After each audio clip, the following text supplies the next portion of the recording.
Hi, welcome back to the Judaism from Within podcast. My name is Simi Lana. We often look at culture as if it's progressing somewhere, as if culture and society are moving in a positive direction. Now, this generally speaking is the case. The world is on a moral progress. We don't look at our ancestors as being more enlightened than we are. We look at ourselves as growing as a society, as humanity. But there are times throughout human society where we regress, where we see cultural phenomena sort of rear their ugly heads with ideas that take us back to the ancient pagan way of looking at the world, a way of looking at the world that the Bible, that the Torah was clearly standing against. This week, I want to talk about three ideas briefly that we see a re-emergence in today's society, a re-emergence of ideas that harken back to our pagan ancestry, and in a bizarre, ironic way, in the name of enlightenment and in the name of casting off the shackles of religion. Today's society is becoming more pagan, is becoming more religious, but in a very primitive way. I want to talk about three ideas that at the beginning of this week's Parasha, Parashat Shemot, Rav Hirsch draws our attention to. He draws our attention to them because the Jewish people are starting a nation now. We've moved away from individuals, we're now looking at nations. The nation of the Jewish people is being created. This comes through the vehicle of individuals, but the focus now is the Jewish people, Am Yisrael. And principles that are put down at the very beginning are there to permeate their way throughout the Jewish worldview and thereby the rest of the world. The idea of being a beacon really comes to a forefront here as a metaphor. A beacon shines forth, but it has to start from a point. Two ideas that are articulated in this week's parasha at the very beginning, I think, stand against a worrying cultural trend. And just in the name of completeness, we'll throw in a third one. So let's invest ourselves in the story. The narrative, what's happening here? The Jewish people are in bondage in Egypt. Now, that's not incidental. Egypt is the height of the Bronze Age power, the height of the pagan world. The pharaohs were gods. There's interesting to point out that the gods being people, for us, seems a bit strange. Like, how can a person be a god? Well, the ancient pagan mindset wasn't that there was a transcendence or a specialness of humanity or a special dimension in which the gods lived. Gods and man were very much the same type of thing. What I mean by that is, of course, there was a distinction in power, but there wasn't a distinction in kind.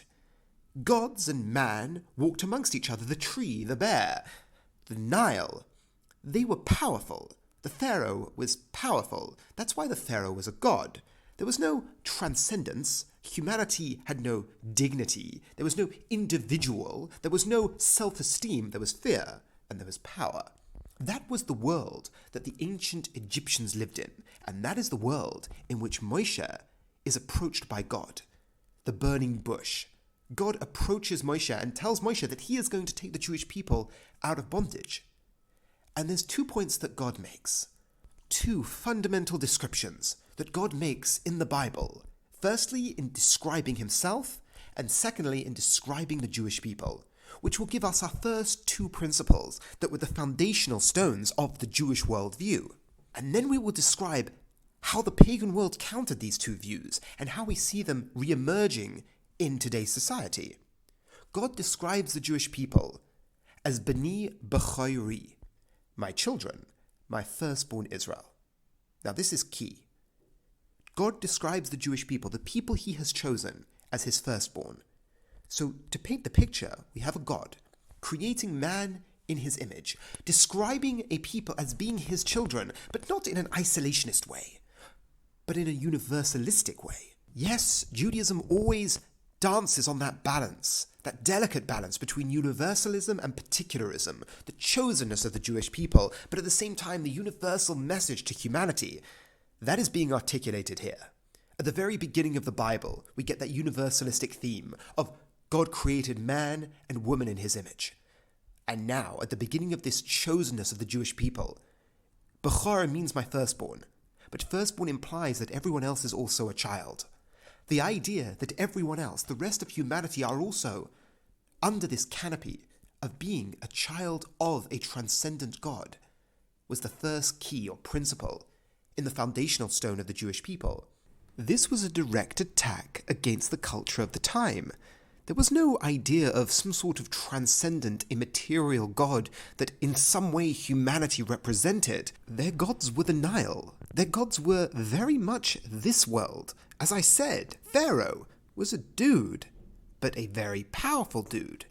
No idea that individuals themselves were endowed with unique dignity and irreducible worth, being made in the image of God. God not only has described humanity as in his image, but his children. Our first point, a firstborn implies other children. Yes, we are chosen to start the dance, but everyone else is welcome to join in with us. Now that is that first principle, the distinct nobility of humanity being something different in kind than the natural world. How do I see this being degraded in culture today? The language we hear, both from environmentalism and from animal rights activists, is the attempt to re-embed us within the natural world. Humanity is a cancer on the world. Humanity is a disease. It would just be better if humanity wasn't here to destroy the planet. Language like that, not that there isn't an important message about taking care of the environment, about reducing our carbon footprint, of course, but balance is required. And the way you look at the problem pictures what you think the solution will be. You look at humanity as being something special, something unique, with responsibility. Well, then the solution will follow from there. If you look at humanity as being a problem, well, then your solution will follow from there as well. And from the point of view of animal rights and animal welfare, an important, powerful message as it is, the need for us to reform how we treat animals. But to describe humanity as another form of animal, or the language that it's often used of, I don't eat other animals, once again, not only paradoxically takes responsibility away from our unique place of being responsible by dint of our humanity, you degrade what it means to be a human. Humanity has a responsibility, but that is by dint of our responsibility of being human. The uniqueness and the nobility that comes along with that, with great power, comes great responsibility. So that's our first point. Humanity being a child of God, being countered by humanity being just another animal, or worse, a disease. That idea that seems to be so enlightened is a regression to a pagan way of looking at the world. But now our second point. God has described the Jewish people as his children, humanity as his children. But what about the description of himself? Moses says to God, how should I describe you? Who are you? What are you? What description of God gives an inclination of what the Jewish God is? And the answer is, Eheyeh Asher Eheyeh. I will be that which I shall be. That is the name God uses to describe himself. I will be that which I will be. God is the God of freedom. That God is free means we are free. The very first description the Jewish people get of God is God describing himself as the one who is free. That aspect of freedom so deeply rooted in the Jewish consciousness. God, who acts in freedom in the world, calls upon man to act in freedom. That is a fundamental principle that has pictured the whole of the Western world. The idea that we are free to act and we take responsibility for our actions. That is the Jewish God. That is the God of monotheism, that we are free. Something that we feel more intuitively than basically anything else, that permeates our being. But that was called upon all those years ago at the burning bush, that God is a God of freedom, and he calls man to act in freedom. Now, we have that description of what we mean by God, the one who grants freedom.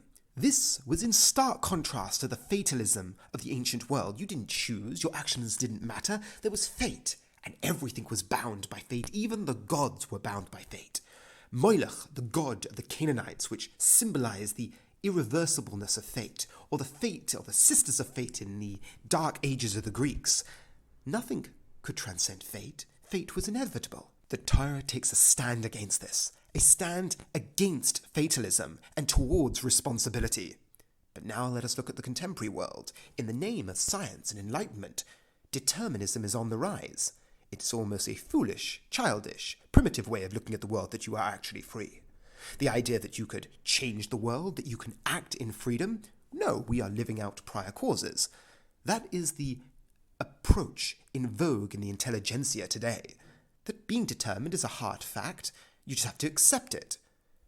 Putting to one side the bizarreness of the language when you speak like that, but still, it seems to be enlightened to talk about how you are simply determined. You don't have a choice. Life is pushing you, dragging you along, and you're playing it out. There's no radical freedom at the root of what it means to be human. This isn't an enlightened view. This is an ancient view. It was an ancient view that the Jewish people were standing against then, that we stand against today. So our 2 points.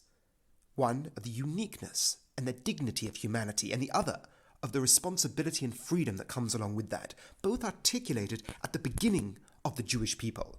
I wanted to add a third, but it ended up being too long, the idea of original sin, and how this idea that you would attribute to the Christians or even the Jews has no place in the Bible. Something Rav Hirsch was at pains to point out, and the dangers of having this as part of your worldview. We see a re-emergence, but it is actually a offshoot of an ancient pagan worldview called Manichaeanism, this stark contrast between light and dark and the sinfulness of the body. You've probably heard the word, that's a Manichaean worldview. It's harkening back to that idea, and how this idea also we see emerging in culture, but I think I'll have to leave that to another time. So, in conclusion, the people throughout the past 200 years that you would have always expected to hold the mantle of humanity, that humankind isn't bogged down by religious ideas, that humankind has the ability to transcend, to choose, that human needs should be at the forefront of decision-making. This approach has been left behind by today's culture. Language in the scientific sense that we are just gene machines propagating out our gene code, compelled by forces beyond ourselves. You can hear the religious pagan twang to that. That is today's society. And humanity, not this crown of creation, but just another animal, or a disease. And the dangers that come forth with this worldview, and how the Torah, at the very beginning of the creation of the Jewish people, stood against these two worldviews. Thank you so much for listening. Have a wonderful Shabbos, and a wonderful rest of the week.